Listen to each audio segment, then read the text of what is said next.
A lot of your suffering, emotionally and mentally, stems from how you talk to and about yourself. This is what professionals refer to as negative self-talk. Before you can determine whether your self-talk is negative, let's discuss what negative self-talk actually is. Negative self-talk. We all have habits, both physical and otherwise. Your physical habits include nervously playing with your hair, brushing your teeth when you wake up and again before you go to bed, and making coffee in the morning. You have mental habits, too.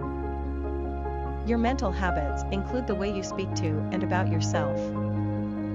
This is known as self-talk. This may be negative or it could be positive. It's an immediate reaction. Your immediate reaction to being cut off is likely to call the other driver a moron, or words to that effect. Negative self-talk is like that. But it's about yourself. For example, when someone sends you a vague message and suggests you need to talk, what's your immediate reaction? Is it panic? Do you worry that you made a mistake? It is rarely bad news, but your immediate response is negative. That's just an example of how negative self-talk might look like. Your self-talk is essentially the narrative that you are creating for yourself. Much like authors do throughout a story. Your self-talk describes what's going on in your life, what it might mean, what actions you should take, what you should think about, what you are thinking about. Much like everything else in life, your self-talk is learned. More specifically, we learn and form habits that dictate whether that self-talk is negative or positive. Is your self-talk negative?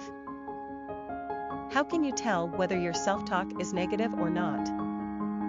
Well, here are some of the most common forms of self-talk. If any of these describe you, then there is a good chance that your self-talk is negative. Reading minds.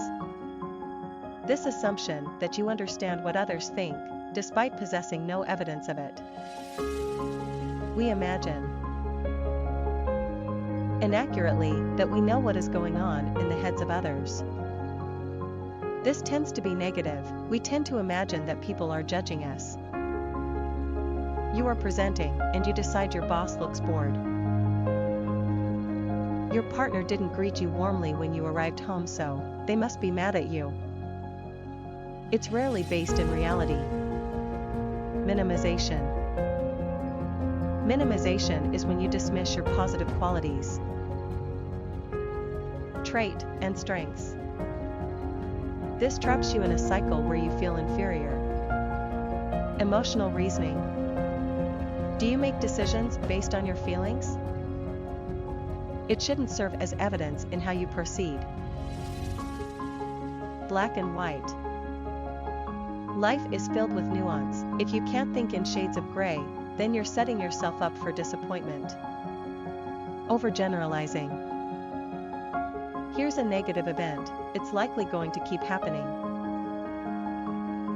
We overgeneralize, making predictions on the future based on tiny pieces of isolated evidence present now. When you miss out on a new job, you tell yourself you'll never find something. When you experience a setback, you convince yourself to give up because you always face setbacks. Magnify. Here is a flaw, and here is a magnifying glass so you can exaggerate it. It's similar to catastrophizing. You have a stomach ache and immediately convince yourself it's appendicitis. You get someone's name wrong and panic that they'll never speak to you again. Personalization. Possessing a magnified sense of responsibility that manifests in our attempts to control everything. Labeling. Using extreme, usually negative, labels to describe ourselves. It's always an oversimplification and it's rarely accurate. Thank you for watching this very important presentation, which is brought to you by Your Gift of Life Foundation, www.yourgiftoflife.org.